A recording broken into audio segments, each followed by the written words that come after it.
गाने को आपने हमेशा स्वर कोकिला लता मंगेशकर की आवाज में ही सुना होगा।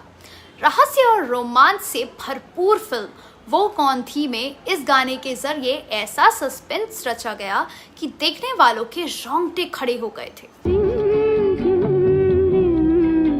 फिल्म में रहस्यमय मुस्कान वाली साधना ने इस गाने पर अपनी अदायगी से दर्शकों के दिलों में सिरहन पैदा कर दी थी।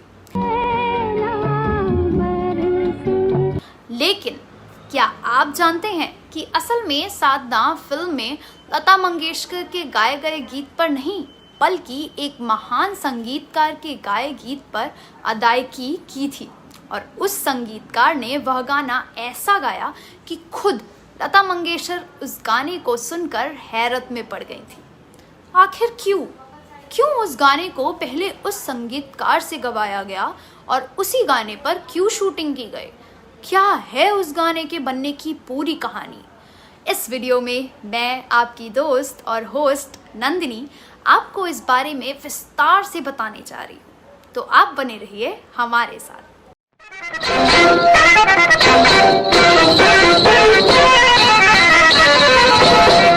दोस्तों, जिस गाने के बारे में बात कर रही हूँ वह गाना है 1964 में रिलीज हुई थ्रिलर फिल्म वो कौन थी का। यह फिल्म विल्की कॉलिंस की कहानी द वुमन इन वाइट पर आधारित थी।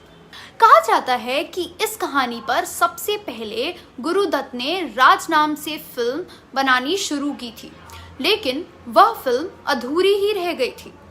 बाद में राज घोसला के निर्देशन में इस फिल्म का निर्माण हुआ। इस फिल्म के मुख्य निर्माता एन सिप्पी के साथ सह निर्माता के रूप में गुरुदत्त भी शामिल थे। फिल्म में नायिका साधना के इर्द गिर्द रहस्य का ताना बाना बुना गया था। यह हुनर निर्देशक राज घोसला ने अपने गुरु गुरुदत्त से ही सीखा था। राज घोसला ने बाद में साधना को लेकर ही मेरा साया का निर्माण किया और इस फिल्म में भी अपने इस हुनर का इस्तेमाल किया। यह फिल्म बॉक्स ऑफिस पर जबरदस्त रूप से कामयाब हुई और इस फिल्म के रिलीज होने के साथ साधना रातों रात स्टार बन गई। गले के फिर हंसी रात, शायद फिर से जन्म मुलाकात।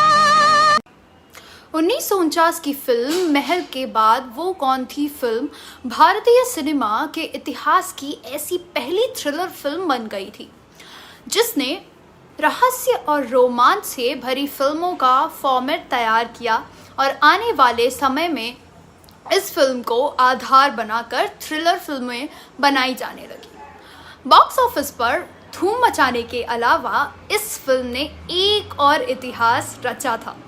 उस वक्त तमिल और तेलुगु फिल्में बनाने वाले हिंदी फिल्मों की कहानियां और संगीत नहीं लेते थे, लेकिन वो कौन थी पहली हिंदी फिल्म थी जिसके म्यूजिक और कहानी को तमिल और तेलुगु में हूबहू रीमेक किया गया। इन दोनों रीमेक फिल्मों में साधना के किरदार को निभाया था जयललिता ने, जो बाद में तमिलनाडु की मुख्यमंत्री बनी। साल 1966 में रिलीज हुई फिल्म यार्नी दरअसल वो कौन थी की तमिल रीमेक थी।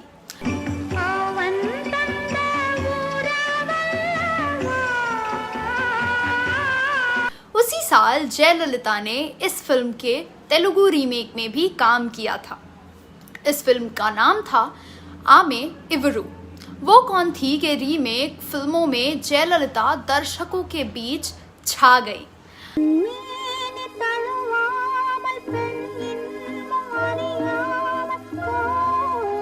वो कौन थी कि कामयाबी में इसके गानों की महत्वपूर्ण भूमिका रही। फिल्म के सभी गानों ने इतिहास रचा था। उस समय साधना का जादू पूरी पीढ़ी पर था और हिंदी नहीं समझ सकने वाले लोगों पर भी इस फिल्म के गानों ने खूब प्रभावित किया। गले के फिर हंसी रात। कहते हैं पूरे हिंदुस्तान ही नहीं बल्कि पाकिस्तान, अफगानिस्तान और अरब मुल्कों में भी इस फिल्म के गानों ने लोकप्रियता हासिल की थी। नायिका साधना ने कुछ वर्ष बाद एक साक्षात्कार में कहा था, खुद पर ही विश्वास नहीं होता कि मैं हूँ इस फिल्म में। यह सौभाग्य मुझे ईश्वर ने दिया है। वैसे तो फिल्म के सभी गीत लोकप्रिय हुए और आज भी लोकप्रिय हैं। इन गीतों को लिखा था गीतकार राजा मेहंदी अली खान ने और संगीतबद्ध किया था संगीतकार मदन मोहन जी ने। आपको जानकर बेहद ताज्जुब होगा कि मदन मोहन जी ने नैना बरसे गीत की धुन इस गाने की रिकॉर्डिंग से तकरीबन 18 साल पहले 1946 के आसपास बनाई थी।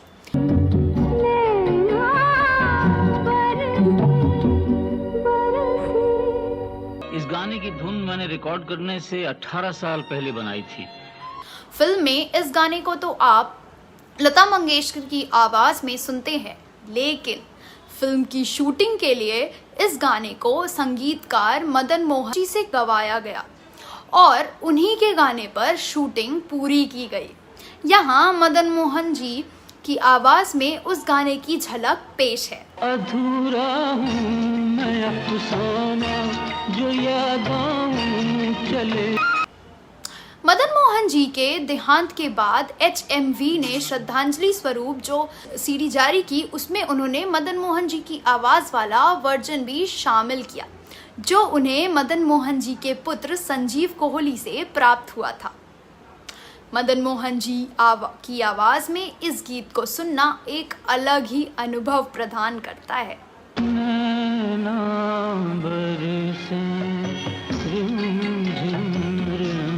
आखिर उस गीत को मदन मोहन जी से क्यों रिकॉर्ड कराया गया था?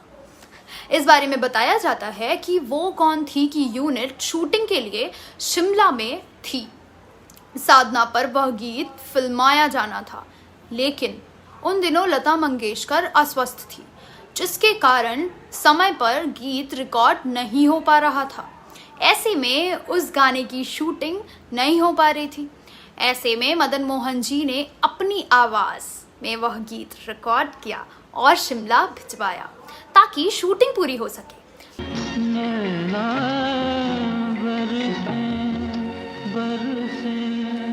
जब मदन मोहन की आवाज़ में नैना बरसे रिमझिम रिमझिम गीत को साधना के ऊपर शिमला में फिल्माया जा रहा था, तो वहां उपस्थित सारे दर्शक असमंजस में थे कि पुरुष स्वर में साधना कैसे गा रही हैं।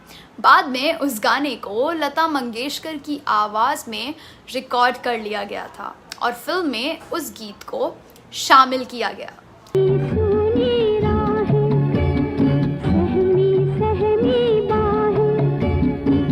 जब लता मंगेशकर ने मदन मोहन जी की आवाज़ में रिकॉर्ड किए हुए गीत को सुना, तब वह भी आश्चर्यचकित हो गई थी।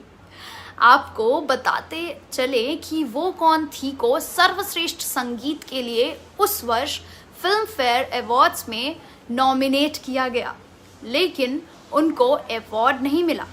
मदन मोहन को फिल्म फेयर अवार्ड्स के लिए 4 बार नॉमिनेट किया गया। ये फिल्में थीं अनपढ़, वो कौन थी, मौसम और वीर ज़ारा, पर उन्हें अवार्ड कभी नहीं मिल पाया। इस बात की उन्हें गहरी निराशा थी। साल 1966 में तो उनकी फिल्म मेरा साया को फिल्म फेयर अवार्ड में नॉमिनेट करके फिर हटा दिया गया था, क्योंकि फिल्म फेयर पत्रिका और अवार्ड कमेटी में कुछ तो मनभेद हो गया था।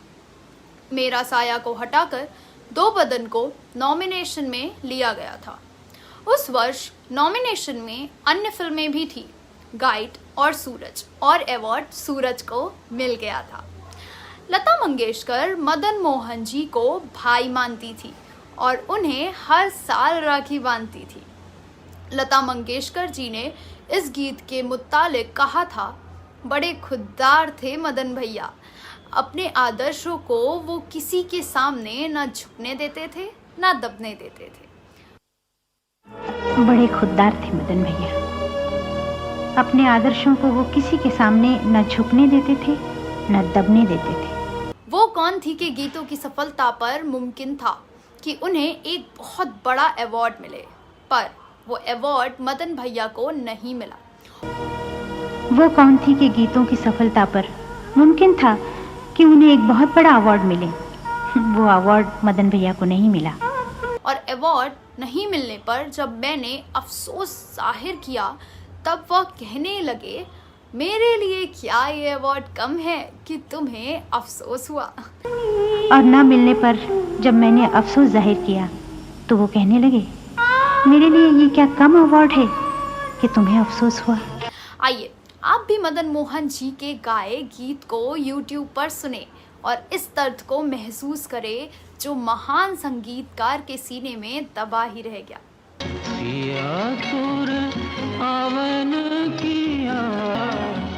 तो दोस्तों, आप इस गीत के बारे में क्या कहना चाहेंगे?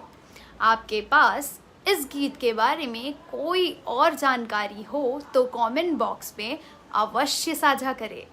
तो मैं अगले वीडियो में फिर फिल्मों, गीतों और फिल्मी हस्तियों के बारे में जानी अनजानी जानकारियां लेकर हाजिर हो जाऊंगी। तब तक के लिए नमस्कार।